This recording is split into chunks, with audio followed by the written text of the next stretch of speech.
Good morning, and welcome to Redeemer Lutheran Church. Excuse me, I'm Pastor Gary Lodeholt. Today is the commemoration of two guys you've probably never heard of, Maximillian Kolbe and Kaj Munk. Maximilian Kolbe was born in Poland, and when he was 12, he had a vision of the Virgin Mary. He wrote, "That night, I asked the Mother of God what was to become of me.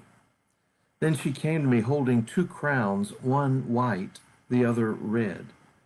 She asked me if I was willing to accept either of these crowns. The white one meant that I should persevere in purity, and the red that I should become a martyr.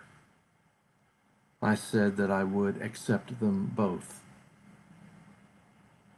He became a Franciscan monk and wrote and published many works. In the early 1930s, he served as a missionary to Asia, serving in China and Japan. Then he returned to Poland just in time to face the Nazis. When World War II broke out, Kolbe stayed in the monastery, opening a hospital, and he was arrested. Later, he was released and began sheltering refugees from Poland, including more than 2,000 Jews. In 1941, the Gestapo arrested him again, and this time he ended up in Auschwitz concentration camp. There he continued to minister and to care for others.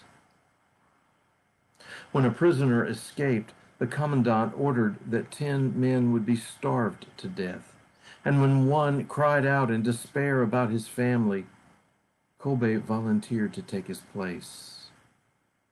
According to an eyewitness who was an assistant janitor at that time, in his prison cell, Kolbe led the prisoners in prayer. Each time the guards checked on him, he was standing or kneeling in the middle of his cell and looking calmly at those who entered. After they had been starved and deprived of water for 2 weeks, only Kolbe remained alive, and they gave him an injection that killed him. Kolbe's death is especially interesting because it's not a typical martyrdom done in response to hatred for the church or the gospel. Rather, Kolbe died in an act of charity for another. Perhaps more than any other, this follows the model of Christ, who gave himself in love for us. Kaj Munk, also remembered and commemorated today, was a Lutheran pastor and playwright. During World War II, he preached against the Germans occupying Denmark and also against his countrymen who collaborated with the Nazis. The Gestapo arrested Munk on the 4th of January in 1944, a month after he had defied a Nazi ban and preached an Advent sermon at the National Cathedral in Copenhagen. Munk's body was found in a roadside ditch.